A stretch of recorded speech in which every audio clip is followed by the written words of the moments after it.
Okay, we're going to talk about Carl Sagan this morning. He's a fascinating character. I'll dispose of that.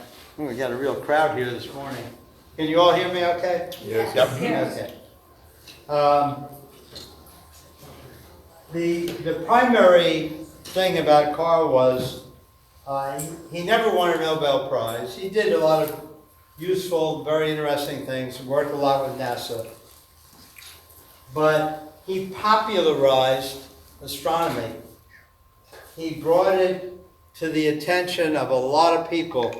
I'm going to try to play you a clip from Johnny Carson's interview with Carl. And he was just very approachable. He wrote a letter, for example, to Neil deGrasse Tyson. When Neil was 17 years old, just starting at Cornell. Did you ever see him at Cornell, by the way? Sagan, yeah, sure. Yeah. So he was very much involved in popularizing astronomy. I met him when I worked at JPL. Oh, really? And he was not an easy guy in a scientific setting. Really? Yeah, he could be quite Oh, that was a tourist. Interesting. Anyway, he was, and his public face He did a was very fantastic job. approachable. Yeah. So,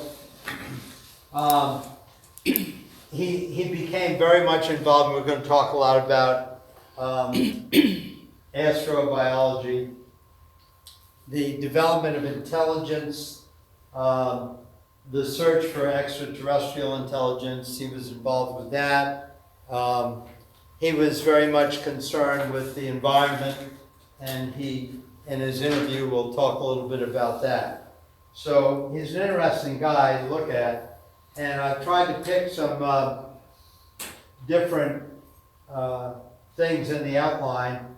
The Young-Sung paradox, the KT event, which was the existential level event where a huge object struck the Earth. It was about 10 miles wide by 9 miles long. It wasn't very big, but it was going 35,000 miles an hour when it hit. And it probably went down to about 24 miles into the Earth before it exploded completely. The Dragons of Eden is one of his books. We'll talk a little bit about the evolution of intelligence and the search for extraterrestrial life. And he also helped craft the interstellar messages, which I have some slides on. So I hope you'll find this of interest. It's not as perhaps scientifically oriented as some of the other lectures, but it does give you some insight, and it forms a basis for some of the coming lectures on astronomers of the 20th century. It's really true that astronomers make good money. Yeah. He realized that he could make money doing astronomy. That's right.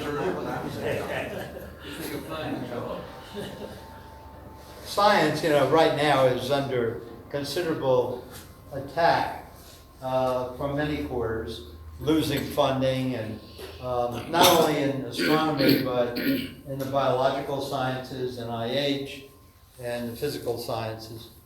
So we need a guy like him, and maybe Neil Tyson is the closest we have to keep science in front of the public. So he was born in 1934 in Brooklyn. His father was an immigrant from somewhere in the Ukraine. Carl was the oldest sibling. Lived in a place called Bensonhurst. In 1939, he was taken to the New York World Fair by his parents.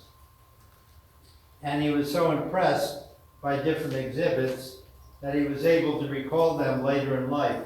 I can't remember anything when I was 5 years old. It's a complete blank to me, so that's pretty good. Must have made a big impression on him. He went to regular elementary school and discovered that the sun was a star. He was amazed by that fact and slowly began to develop an interest in planets and stars. He went to a junior high school called Booty and developed an interest in chemistry, but astronomy was his favorite hobby.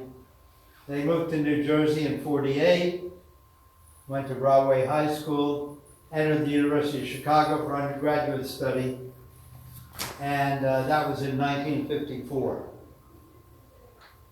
He worked in a laboratory and worked with a guy named Harold Urey. Now, Harold Urey was a Nobel laureate in chemistry. That's a picture of Urey. It's interesting, as I've gone through this, how many of these people were aligned with Nobel laureates. And Nobel laureates seem to spawn other Nobel laureates. I think that's kind of interesting. But they only pick the best students. Yeah, that's true. They picked the best students. He worked with a guy named Gerard Kuiper. Kuiper, of course, discovered the Kuiper belt. Okay? He worked on a classified military project called A-119. In 1960, he earned his PhD in astrophysics. His dissertation was physical studies of the planets. A-119 is kind of interesting. It was a top secret plan, probably no longer top secret since I found this on the internet. And they wanted to detonate a nuclear bomb on the moon. You know, why only destroy the Earth's atmosphere? Why not try to kill off whatever is left on the moon as well? The flash of light would have been faintly visible to people on Earth with the naked eye if they had done it. Of course, they never did. But they wanted to try to get ahead of the Soviet Union, which had taken over the space race, an early lead with Sputnik. So in 1960, he started working as an advisor for NASA. I'll read this to you, it's kind of small. In '62, Mariner 2, which I have a picture of here, confirmed Sagan's views that Venus was dry and very hot. Surface temperature on Venus, something like about 800 degrees. Atmosphere of Venus, almost pure carbon dioxide. Maybe we're trying to become like Venus. In 1966, he published a book called Intelligent Life of the Universe. In '67, he solved the mystery about a seasonal wave or darkening on Mars and the potential for life on other planets for National Geographic. In '68, being refused tenure at Harvard, where he was teaching, he moved to Cornell and became the director of Cornell's Laboratory for Planetary Studies.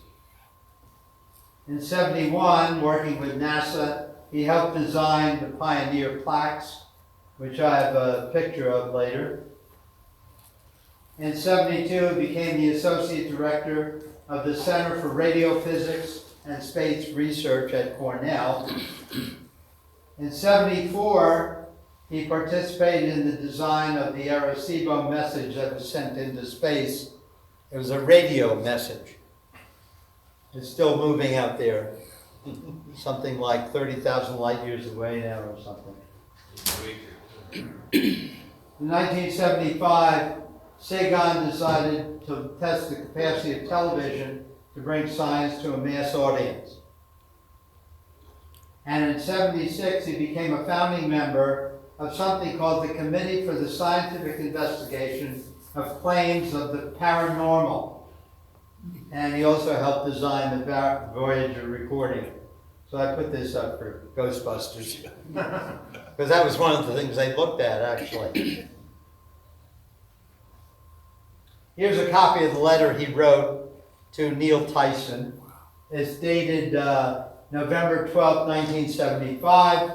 Thanks for your letter and most interesting resume.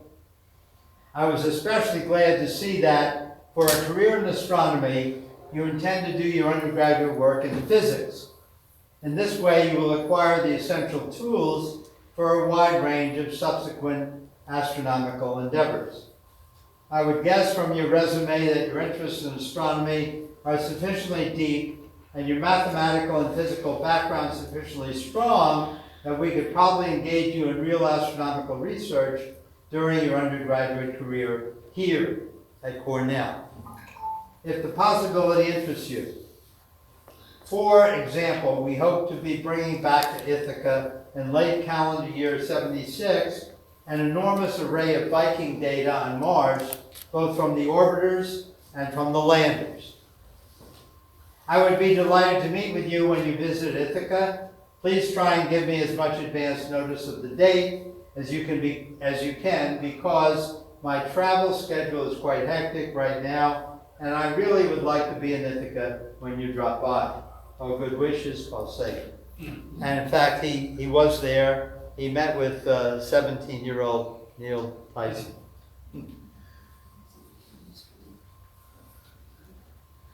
In 1980, or maybe shortly before that, I don't have a date on it, he published a book called Dragons of Eden. We're going to talk a lot about that. And he aired a program called Cosmos, which many of you have probably seen, or seen parts of. In '83, he participated in a scientific study of the atmosphere consequences of nuclear war, looking at the idea of nuclear winter. In 1985, he published a book called Contact, which served as the basis for that movie, Contact. Maybe you've seen it. Cosmos means people in Greek. Ellie Arroway was the astronomer Yeah. who, and what they did was they got a message from outer space. And how did they know it was a message?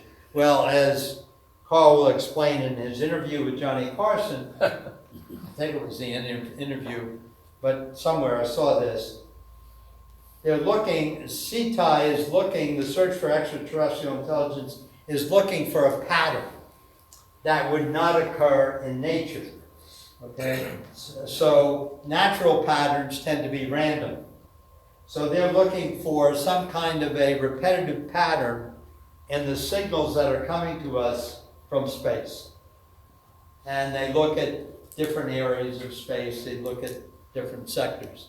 Wasn't there a site, I think it was on the West Virginia borderline, that was basically trying to listen to outer space? They're actually a small town, and that was the whole role was. Well, Green Bank, West Virginia is the site of a huge radio telescope, but CETI is based in California, and they have dozens of these radio telescope receivers. They're not sending anything, they're just listening. And they've been funded now by one of the founders of Microsoft. So they have lots of money. They have about 150 people working there full time. So it's a huge endeavor. They do a lot of different things. I'm going to talk a little bit more about that. The government actually had one on the borderline of West Virginia for years. And I think it finally did close down. So maybe that one's... At Green Bank, yeah. Green Bank's picking up. And Sagan passed away in '96. He actually had pneumonia due to complications from a bone marrow transplant. So let's talk a little bit about the young sun paradox. In the early life of the sun, it was much fainter than it is now. It is gradually getting brighter, okay, and hotter, and expanding slowly. Eventually, of course, we know it's going to expand so that the size of the sun will reach somewhere, we think, between the Earth and Mars orbit. In other words, the Earth will melt. eventually. We think it's going to be in about 5 billion years. So you don't have to cash in your IRA today. Maybe We should Mario be able might to see start that. thinking about it. Our opinions from now. So we think that the sun's output was probably only about 70% as intense. The problem was that there's records in the various archaeological digs. They find indications that the temperature of the Earth at that time was even higher than it is today. And it could not have been due to the sun, because the sun wasn't anywhere near as hot. So the question was, why was the Earth so warm back then, when the sun could not have provided as much energy to the Earth? And this is called the young sun paradox. In 72, they found this geological and paleontological evidence that there was a much higher temperature on Earth at that time. Today, the sun, we believe, is currently about 1.4 times brighter and hotter than it was 4.6 billion years ago. And that it has brightened in a roughly linear fashion since then with time, although we see a slight acceleration now. Water-related sediments have been found dating to as early as 3.8 billion years ago.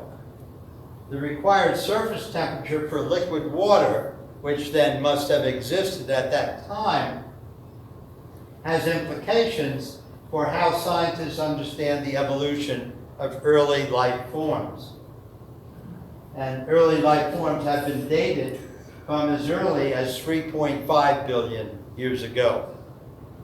There was an article in the Post, I think this week, where they actually found indications that there were Homo sapiens living at the same time as Neanderthals, and so there was an overlap that they hadn't previously expected. Although it's very controversial, because they just found two pieces of skull, I think, together. So they think it's very unlikely that they would have been deposited together by chance. They think that there was probably There's significantly more some evidence evidence. now, too. I said there's significantly more evidence now, too. Oh, is there? Yeah. Yeah. So there's some evidence that they were actually living at the same time. So if we look at a graph, this line is the temperature brightness line for the sun, so what we call solar luminosity. And this line is the concentration of carbon dioxide in the early years of the Earth, up to about 1 billion years ago. So you can see that the concentration of carbon dioxide has dropped considerably, while the temperature and luminosity of the sun has gone up considerably. Okay? So the idea then is that when single-celled organisms started to thrive on the Earth, they produced a gas called methane, CH4, carbon and hydrogen combination, and that may have contributed to the warming in addition to the carbon dioxide.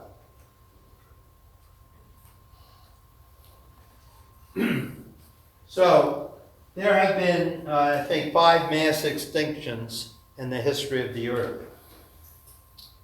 Mass extinctions change the environment radically, destroy species, and allow other species and populations to expand.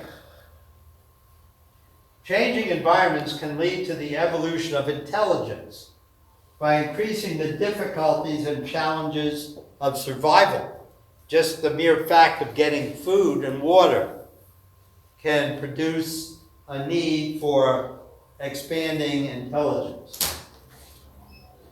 Slight changes, of course, in the DNA will, due to errors in duplication, the DNA is constantly duplicating itself, can also lead to new species. This is a picture of a gorilla shaking hands with a person.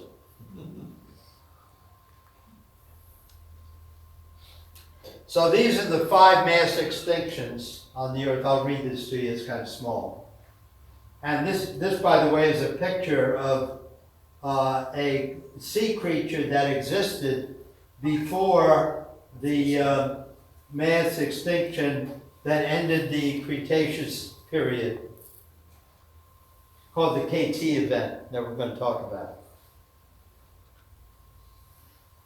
So mass extinctions, as I said, can have significant impacts on the predator-prey survival rates and food chains, flora and fauna, for certain populations.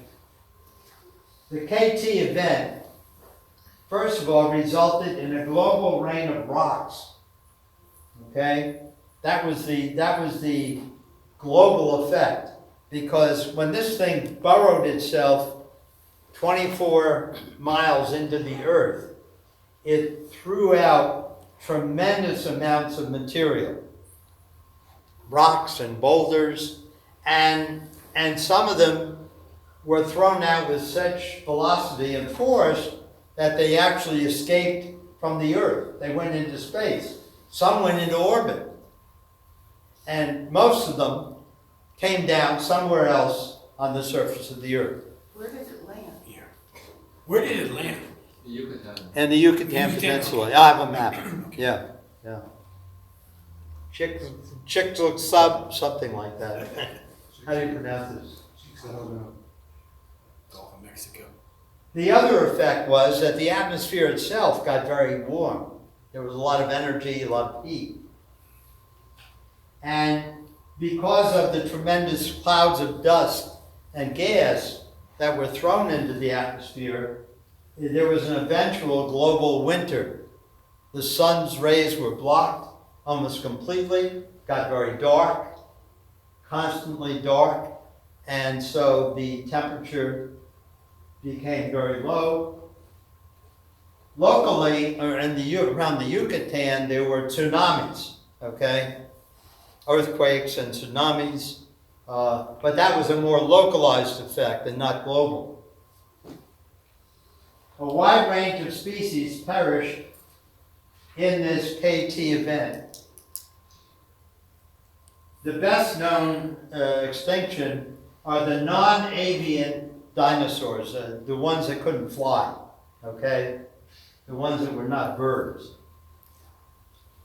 It also destroyed a lot of other terrestrial organisms, including certain mammals, pterosaurs, birds, lizards, insects, and plants. In the ocean, the extinction killed off this animal called a plesiosaur and giant marine lizards, and it devastated fish, sharks, mollusks, and many species of plankton. It is estimated that 75% or more of all species on Earth vanished almost overnight. Of course, anything that was large and on the surface was hit by these boulders coming down. I mean, it's just a rain of boulders. Nothing could survive that.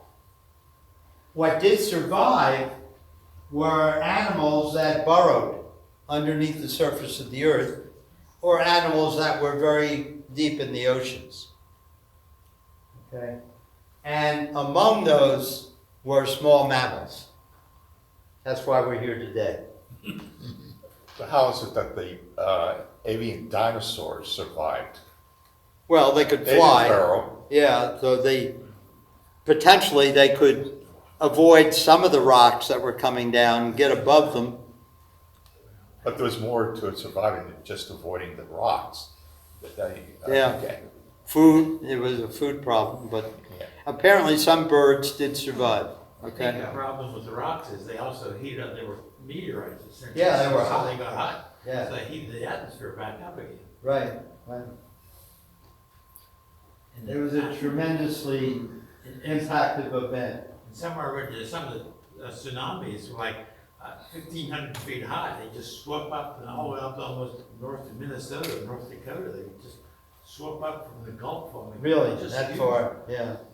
So it wasn't as local as I characterized it, yeah. He said it got as far north as Minnesota. 1,500-foot tsunami. Pretty certain. You gotta realize, something going 35,000 miles an hour with that size, about 100 square miles of material has a tremendous amount of energy. I mean, we're not talking about 100 megatons. We're probably talking about 1 trillion tons. And all that energy ends up on the Earth, and then the place to go, Yeah. basically. Yeah.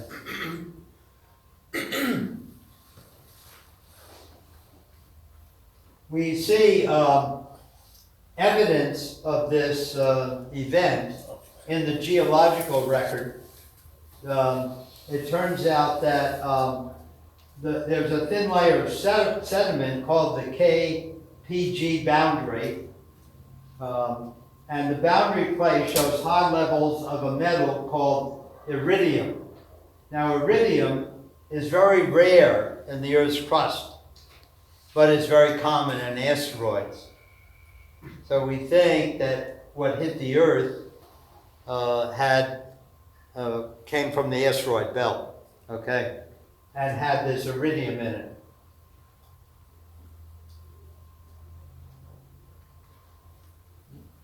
This is where it happened, okay? This team of Alvarez's, Lewis and his son Walter, found this. Okay, this one says 6 to 9 miles in size. 66 million years ago, it devastated the global environment, halted photosynthesis in plants and plankton, and it was the hypothesis was bolstered by the discovery of this 180-kilometer wide crater in the Gulf of Mexico's Yucatan Peninsula. It was discovered in the early 1990s. Isn't the KPG a different extinction? I thought this was the KT. Yeah, I don't know why they call it the KPG. I think your slide showing the 5 showed the KPG is earlier. Yeah, the After previous the one. Permian. Here, I don't. No, I think it ended the Cretaceous period, which is where the K comes from. Right. The German word for Cretaceous begins with a K. So that's why they call it KT instead of the CT. Cretaceous or Paleogene? Paleogene. They have Same actually thing. found Same thing, just a different. this string of peaks. This is an actual photograph of these peaks that they found in the earth at the edge of the crater that was formed by the impact. And they've actually dug into some of these caverns that were created and examined them.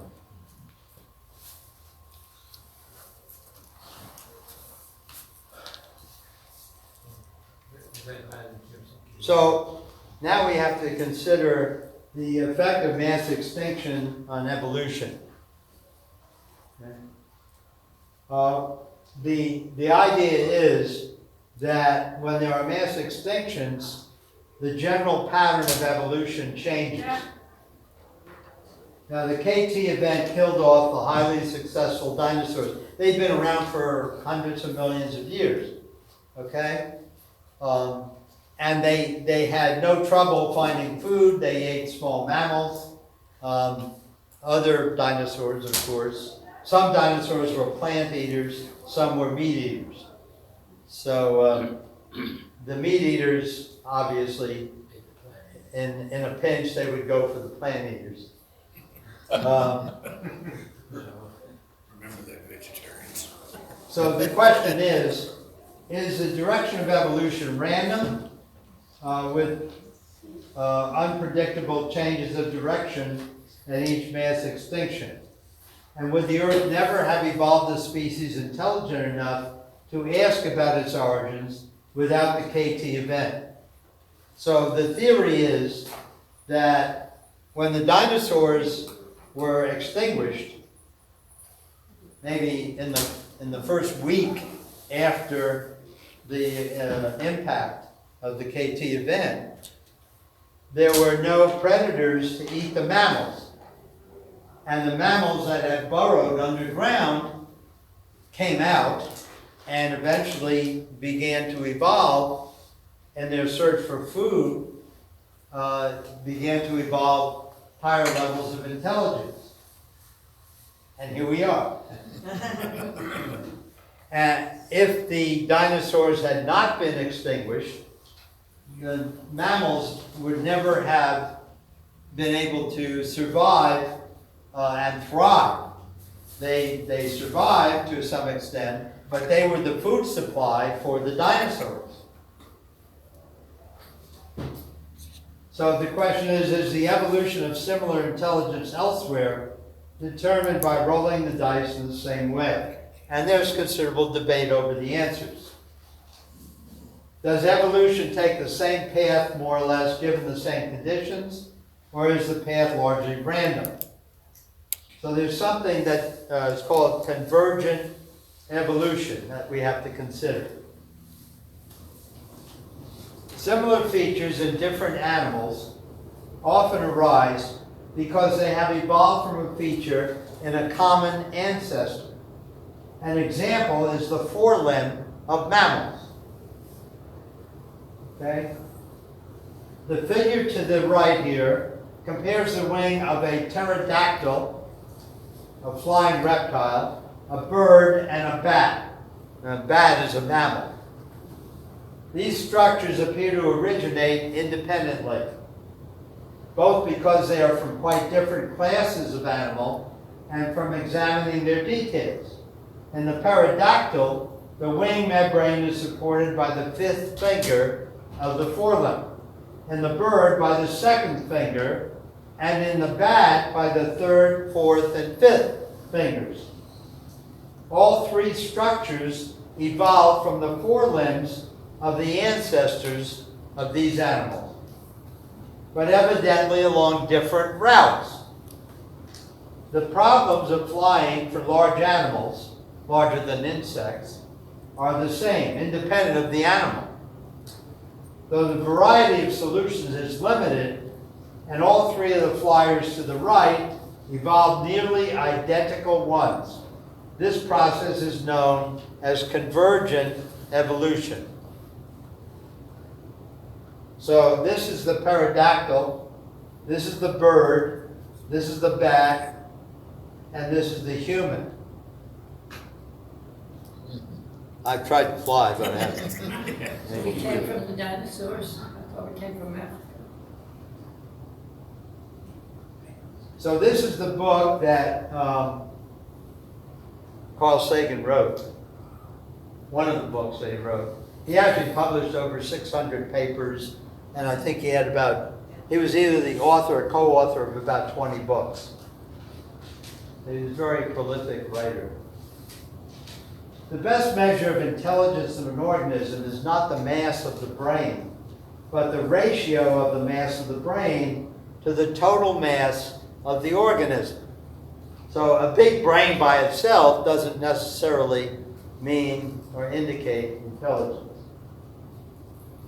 In a diagram, which I'll show you, of brain mass versus body mass for primates, mammals, birds, fish, reptiles, and dinosaurs, Homo sapiens rank number 1, while dolphins rank 2nd. Having a large brain compared to our body mass may be one of the reasons humans have been able to survive and rise to the top of the food chain. However, the gift comes with a price. Humans are the only species that experience pain during childbirth. The reason being that babies have very large skulls. Our brain gives us the ability to think about the future and focus on long-term benefits.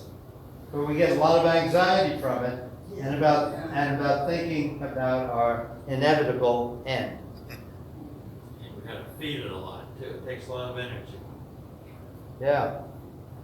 And another slide, that's a good point. On another slide, it points out that a baby is basically helpless. The reason being that so much of the energy that the body has at birth, a much larger percentage of the total energy has to go into providing the growth of the brain. And I have a slide on that. I'll show you that in a minute. Okay, I don't know if this is going to work or not, but let's try it.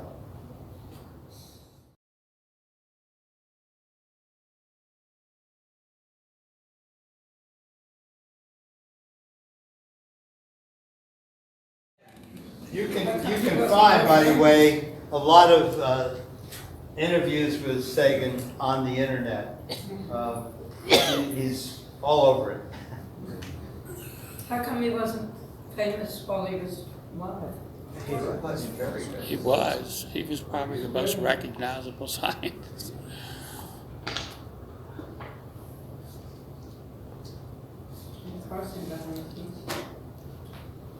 So this is a chart, very interesting, that shows brain weight against body weight. So if you go, man is right here, the dolphins are here. At the highest level you have the whales, okay? At the lowest level, you have the bat, and the shrew, and the mouse. Okay. So there is some reason to give credence to the old saying, are you a man or a mouse? There's quite a difference between them. And chimpanzees, of course, are close to man.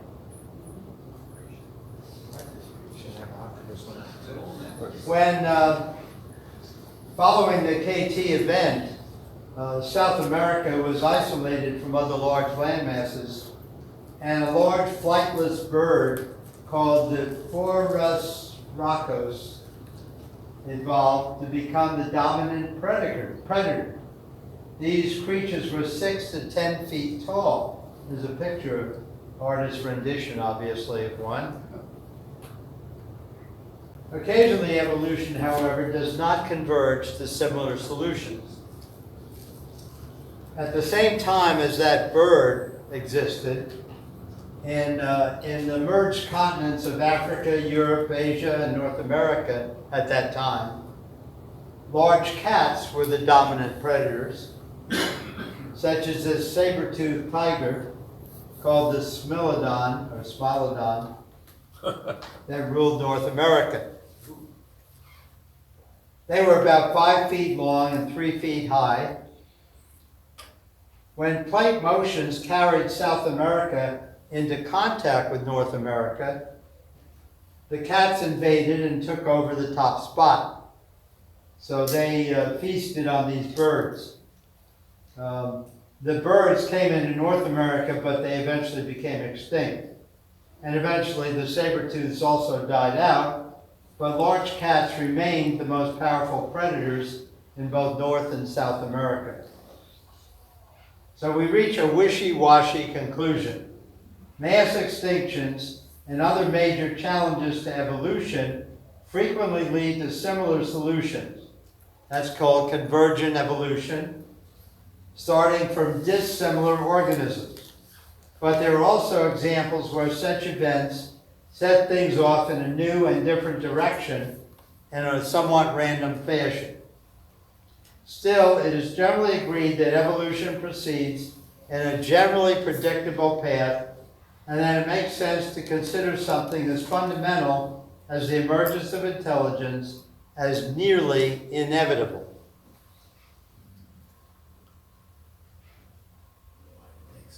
The encephalization level is the ratio of brain weight of the animal to the brain weight of a typical animal of the same body weight.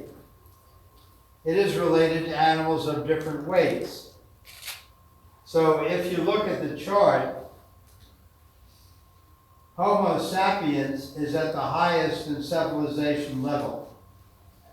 Other forms of humans that came earlier, starting down here with something called Africanus, Australis, maybe Africanus, and Paranthropus boise, probably not from Idaho, however, are much lower. So there was, over a long period of time, between 3 million years ago and the present, a gradual movement in the encephalization level of humans. There's no reason to believe why it's still not going on, okay? But it's a very slow process. This is interesting because when the KT event occurred, you'll notice that there was a drop, a temporary drop in the encephalization level. It recovered, but it took probably about 10 million years for it to recover. So these massive extinctions that occurred did have a temporary impact on the evolution of intelligence.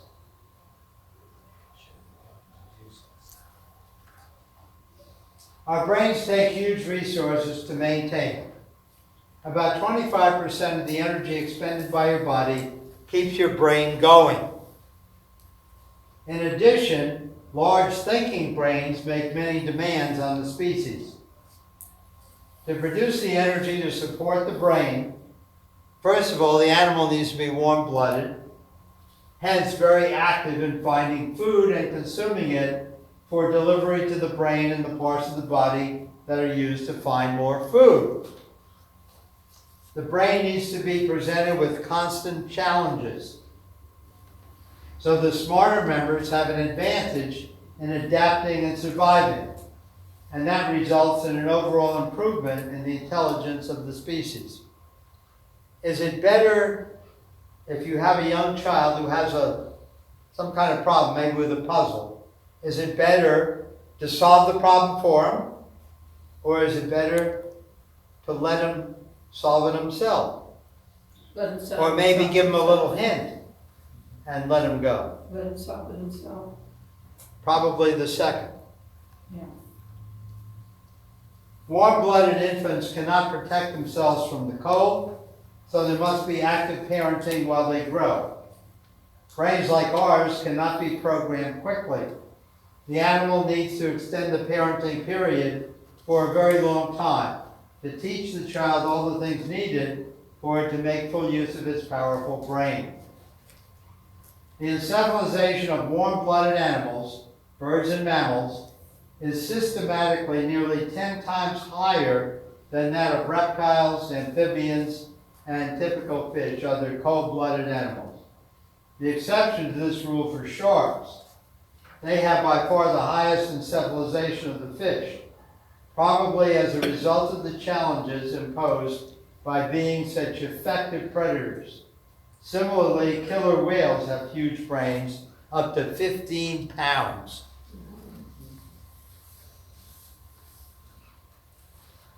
About 10 million years after the KT event, primitive primates similar to this loris became abundant. They were our distant ancestors. They only weighed a few ounces and clung to the ends of branches in the forest with prehensile hands and feet. They had excellent eyesight with forward-facing eyes, probably for the dual purposes of allowing them to judge safe footholds in the branches and improve their ability to hunt insects. they had gained superb motor skills and vision to allow them to occupy an environmental niche rich in easily digested food, insects and fruits. One of the driving factors toward their excellent vision is thought to be the ability to identify fruit, which provides tasty and easily digested food, rather than leaves, which are everywhere and therefore easier to find, but much harder to digest. The benefits of color vision in picking out the tasty fruit from the yucky leaves is obvious. Animals face a trade-off between easily found, difficult to digest food, like leaves, and difficult to find, easily digested food, like peaches. They have to make a good choice in this trade, or their type will starve and die out. Thus, evolution can lead to finicky eating animals with very large brains to be used in finding the right kind of rare but easily digested food. Or it can lead to less picky eaters who do not need that much brain power to find abundant but more difficult to digest food. Thus, the trade-off comes down to whether an animal has a large brain and sophisticated nervous and sensory system, but a small gut for digestion, or a well-developed, powerful digestive system, but a less capable brain, since finding food is less challenging. In fact, the encephalization in fruit-eating apes, like chimpanzees, is substantially higher than in leaf-eating ones like gorillas, supporting this picture. So it was a challenge to find the rare food that was presumably easier to digest that led to the evolution of human brain. Now this says the same thing. Okay.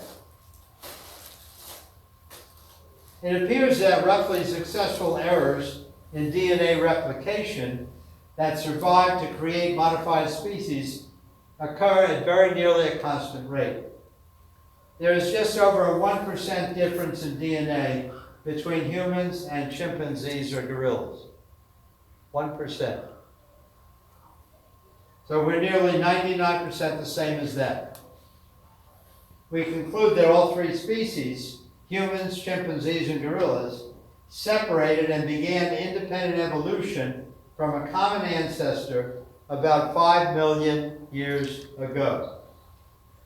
Although all three types were well along toward the powerful brain, simple digestive system solution, humans carried it far, far further, as can seen by the comparison below.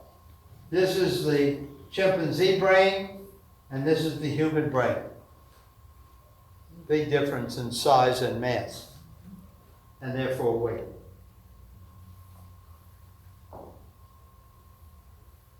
So the figure to the right shows the portion of basic body energy devoted to different functions as a human grows from an infant to a typical adult. So the body weight goes from like 5 kilograms up to about 70 kilograms. So for a baby, you'll notice the large percentage of energy going to the brain. As you grow older, less and less goes to the brain, more and more goes to muscle and liver and other functions. So it says, no wonder babies are so helpless. There is no way they could tolerate spending any more energy on their brains. The chimpanzee brain is plenty good enough to find fruit. The human one must have continued to expand as it faced new opportunities for developing food gathering strategies such as development of tools, elaborate hunting plans, domestication of animals, cultivation of plants, and associating in large groups to enhance the well-being of all. Human-like primates with large capable brains evolved 1 million years ago. Yet there was no move toward high-level civilization. We can think of two reasons. Some of the first inventions that we now take for granted, such as controlling fire and making sophisticated stone tools, may in fact have been very difficult. And two, most of early man's efforts had to address simple questions of survival in a brutal series of ice ages.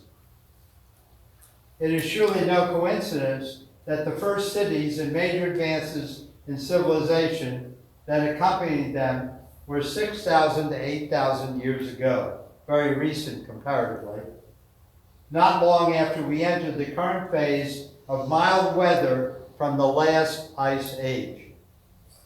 This first flowering of towns and civilizations is known as the Neolithic Age. To the right is a reconstruction of a shrine in the Neolithic Age, and below is a reconstruction of a town from the same period. It's amazing.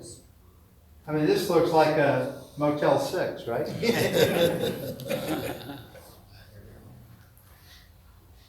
Darwin's finches are a group of about 15 species of perching birds. Passerine means perching. The most important differences between species are in the size and shape of the beaks, which are highly adapted to different food sources. A long-term study carried out for more than 40 years by some Princeton University researchers has documented evolutionary changes in beak size affected by the cycles of water and warmth in the Pacific, which would have affected the food that was available to these birds. So it can happen in a relatively short order because food, of course, determines survival.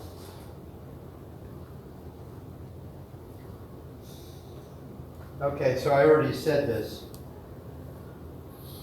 Say it again. Go back and do it again. This one? Yeah. What's the bottom line?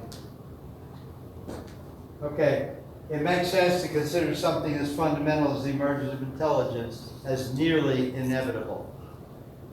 Despite there are exceptions, okay, but we generally see this movement toward intelligence among all groups. Now, a good question is, what about the dinosaurs? Did the dinosaurs become more intelligent? They were around for 200 million years, but they never got to the level of human intelligence. However, it's an interesting question as to whether the first dinosaurs were less intelligent than the later So how dinosaurs. can we be sure that they couldn't do differential calculus? It's a trend that the larger the animal gets, the smaller the brain to body mass ratio is. Large whales have very small brains compared to their weight. Small rodents like mice have a relatively large brain, giving a brain to body mass ratio similar to humans. One explanation could be that as an animal's brain gets larger, the size of the neural cells in the brain, remain the same. And more nerve cells will cause the brain to increase in size to a lesser degree than the rest of the body.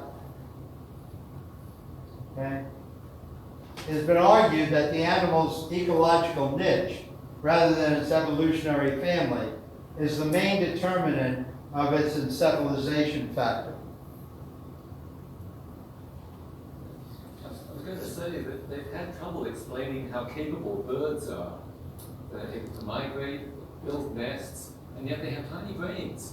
They show up very poorly with that encephalization factor. Yeah. So the thinking is that they have in fact got very small neurons and pack a tremendous number of them into their heads. Interesting, yeah. So we need a more sophisticated measure than just measuring the weight. Yeah, it's more to it than meets the eye. Yeah.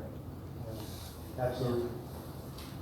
So there's a project called CTI, the Search for Extraterrestrial Intelligence. Yes.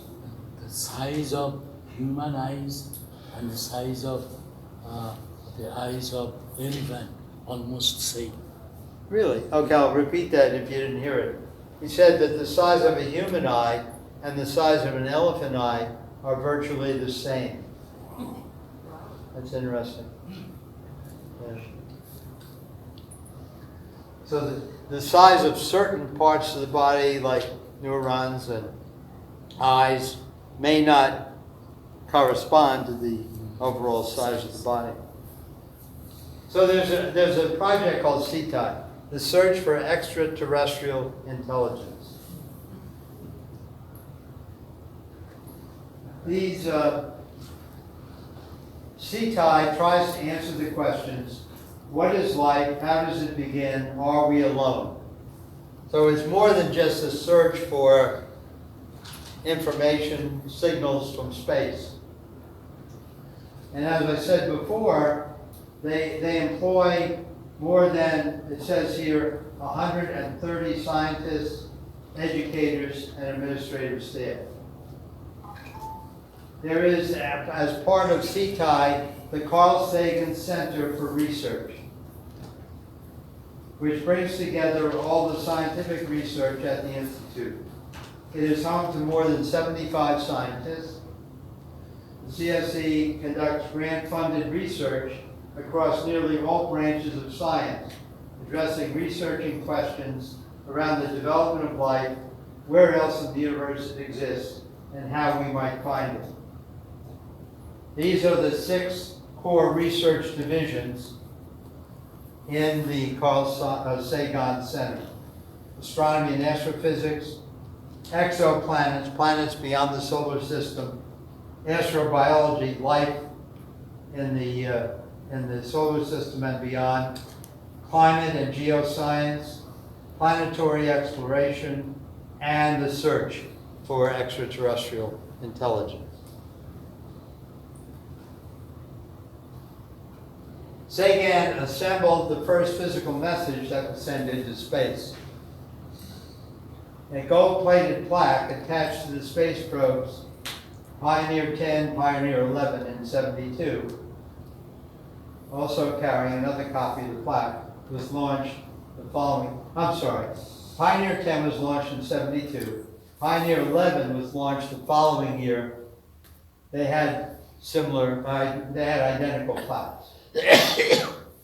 And then he helped to develop and assemble a record called the Voyager Golden Record, which went with the space probe, the Voyager space probe in 1977. This is a picture of the plaque that went on Pioneer 10 and 11.